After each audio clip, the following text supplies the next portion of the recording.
ತಾಲೂಕು ಕಾರ್ಯನಿರ್ವಾಹಕ ಅಧಿಕಾರಿಗಳು ಚುನಾವಣೆಯನ್ನು ನಡೆಸಿಕೊಟ್ಟು ಈಗ ತಾನೇ ಚುನಾವಣೆಯಲ್ಲಿ ನಮ್ಮ ಗ್ರಾಮ ಪಂಚಾಯತ್ ನೂತನವಾಗಿ ನನ್ನ ಗ್ರಾಮ ಪಂಚಾಯತಿ ಅಧ್ಯಕ್ಷನಾಗಿ ಆಯ್ಕೆ ಮಾಡಿರ್ತಕ್ಕಂಥ ಎಲ್ಲ ನನ್ನ ಗ್ರಾಮ ಪಂಚಾಯತಿಯ ಸದಸ್ಯರುಗಳಿಗೆ ಹಾಗೂ ಸುತ್ತಮುತ್ತಲ ಗ್ರಾಮಸ್ಥರ ಬೀಚಗಂಡಳ್ಳಿ ಗ್ರಾಮಸ್ಥರಿಗೆ ವಿಶೇಷವಾಗಿ ಎಲ್ಲರಿಗೂ ಕೂಡ ನನ್ನ ಅಭಿನಂದನೆಗಳು.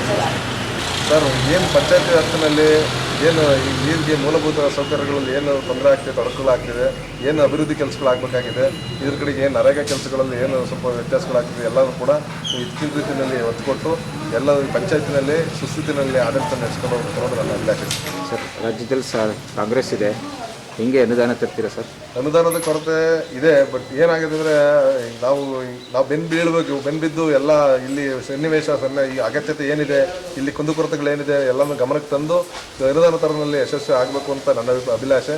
ಖಂಡಿತ ಯಶಸ್ವಿ ಆಗ್ತೀನಿ. ನನಗೆ ಸಿಕ್ಕಿರೋಂಥ ಅವಕಾಶನ ಖಂಡಿತ ಸದುಪಯೋಗಪಡಿಸ್ಕೊಂಡು ಪಂಚಾಯತಿ ಅಭಿವೃದ್ಧಿಗೆ ಶ್ರಮಿಸ್ತೀನಿ ಸರ್. ನಿಮ್ಮ ಈ ಗೆಲುವಿಗೆ ಯಾರು ಸರ್ ಕಾರಣ? ಸರ್, ಬೀಚಗಂಡಳ್ಳಿ ಗ್ರಾಮಸ್ಥರು ಸರ್. ಮೊದಲನೇದಾಗಿ ನನ್ನ ಗ್ರಾಮ ಪಂಚಾಯತಿ ಸದಸ್ಯನ ಮಾಡಿದ್ದಕ್ಕೆ ಬೀಚಗಂಡಳ್ಳಿ ಗ್ರಾಮಸ್ಥರು ಹಾಗೂ ನನ್ನ ಹಿತೈಷಿಗಳು, ನನ್ನ ಸ್ನೇಹಿತರು, ಸಂಬಂಧಿಕರು ಮತ್ತು ಏನು ಸಹೋದರರು ಎಲ್ಲರೂ ಏನಿದ್ದಾರೆ ನನ್ನದು ಎಲ್ಲ ಅವ್ರಿಗೆ ಕೂಡ ನಾನು ಅಭಿನಂದನೆಗಳನ್ನು ಸಲ್ಲಿಸ್ತೀನಿ ಸರ್. ಅದರ ಪಕ್ಷದ ಬೆಂಬಲ ತಗೊಂಡಿದ್ದೀರಾ ಸರ್? ಹೌದು ಸರ್. ನಮ್ಮ ಮಾನ್ಯ ಶಾಸಕರಾದ CM ಬಾಲಕೃಷ್ಣ ಅವರ ಸಹಕಾರ ಮತ್ತು ಆಶೀರ್ವಾದ ಮತ್ತು ಮಾನ್ಯ ದೇವೇಗೌಡರ ಆಶೀರ್ವಾದ ಹಾಗೂ ನನ್ನ ಏನು JDSನ ಕಾರ್ಯಕರ್ತರ ಎಲ್ಲ ಅಪೇಕ್ಷೆ ಮೇರೆಗೆ ಎಲ್ಲರ ಹೋರಾಟದ ಫಲವಾಗಿ ನಾನು ಇವತ್ತು ಅಧ್ಯಕ್ಷ ಆಗಿದ್ದೀನಿ ಸರ್.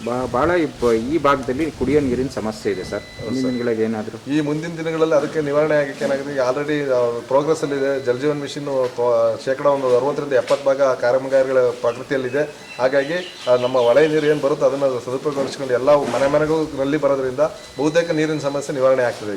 ಈ ಮುಂದಿನ ದಿನಗಳಲ್ಲಿ ಆ ನೀರಿನ ಸಮಸ್ಯೆ ಬರೋದೇ ಇಲ್ಲ ಅಂತ ನನ್ನ ಅಭಿಲಾಷೆ.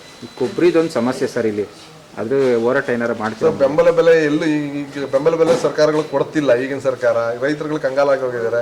ನಾವು 30 ವರ್ಷ 40 ವರ್ಷ ಬದುಕ್ತಿದ್ದು ತೆಂಗಿನ ಮರ 20 ವರ್ಷ 10 ವರ್ಷಕ್ಕೆ ಹೋಯ್ತಾ ಇದೆ. ತುಂಬ ರೋಗದ ಬಾಧೆ, ಬೆಲೆ ಇಲ್ಲ, ತುಂಬ ಸಮಸ್ಯೆ ಇದೆ. ಮುಂದಿನ ದಿನಗಳಲ್ಲಿ ಸರ್ಕಾರ ಕೊಬ್ಬರಿ ಬೆಲೆ ಬಗ್ಗೆ ವಿಶೇಷ ಗಮನ ಕೊಟ್ಟು ಕೊಬ್ಬರಿ ಖರೀದಿ ಬಗ್ಗೆ ತುಂಬ ಅವ್ಯವಸ್ಥೆ ಆಗೋಗಿದೆ ಬಿಡಿ.